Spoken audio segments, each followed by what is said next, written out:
We have got an ex-reform male candidate, Mr. Howard Cox.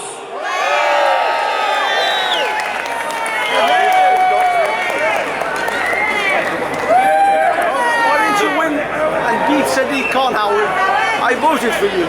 Hello everyone, can you hear me? I'll introduce myself because not many people know of me, but I stood against that little guy called Sadiq Khan.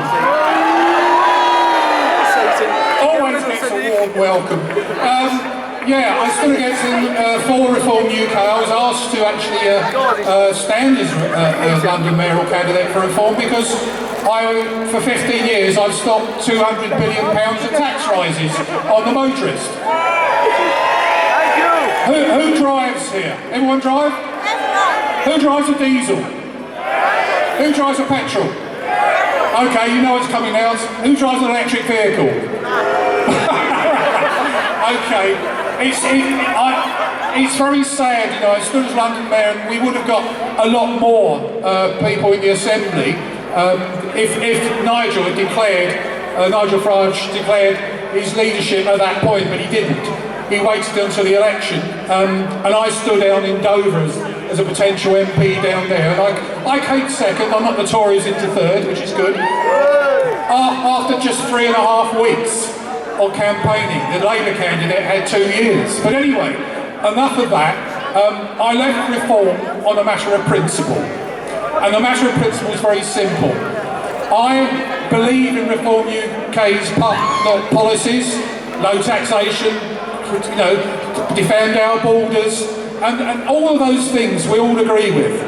But when I got, just before, about 4 or 5 days before I left, I got a text from a senior Reform headquarters person, very senior, said, if you continue to talk about Tommy Robinson, you will be expelled.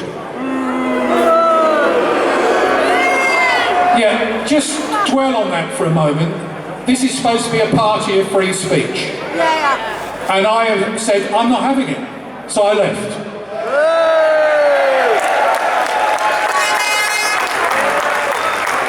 And that's the important thing at the moment in time. I don't believe Reform, and this is an invite to Nigel Farage, Richard Tice. Please could you sit down and talk with Tommy Robinson and get rid of your bloody differences. I hope you agree with that. And that's what I'm going to keep calling for. I'm sorry, I stand on a matter of principle. I don't care a damn about politicians and their egos. All I care is about free speech. And Tommy must be freed and released from solitary now. And as usual, the mainstream media attack me on this sort of thing, because I'm a far-right thug. Do I look like a far-right thug?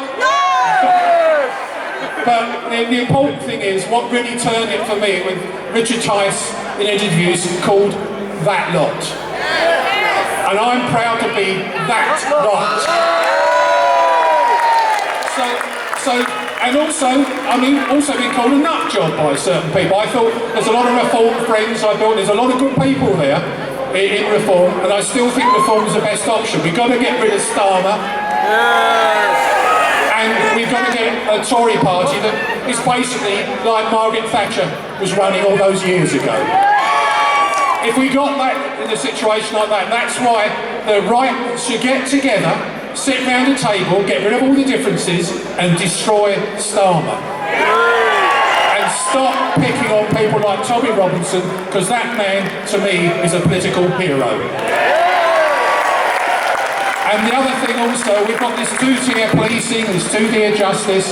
There's loads of people with the hurty words. They should be released as well. They should be, all of their criminal charges should be dropped. They should get an apology. And also, one of the groups I'm supporting big time are the Tooting Four. Have you heard of the Tooting Four? Well, these are the Tooting Four. All they did after the 50th anti-ULEZ protest, they were in Tooting. But Sadiq Khan said they were causing harassment outside his house, which was 500 metres away, and he wasn't even there.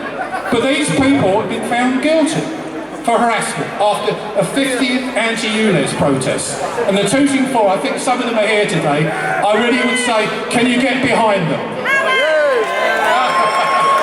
So from my point of view, I'd like to thank, it's a huge honour to be here, and I'm right behind Tommy, and I'm not going away from politics completely, but I'm still fighting for the motorists. Thank you.